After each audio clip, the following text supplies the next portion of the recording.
If you're sore in the back of your pelvis, so just below your lower back, stiff or sore in that area, this is an exercise that you can do that's going to help engage all the muscles around that area and just help stabilize it a bit more so that you've got less pain. So what you're going to do is lying face down. You're going to go with one leg, just reaching up with the leg, across, touch the ground, and then come back. So nice and slow and controlled with this movement. Do the other side, reaching up and across with that leg, and then coming back.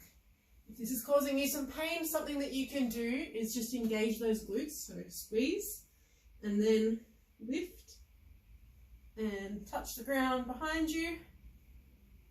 And again, squeeze, and then touch the ground behind you.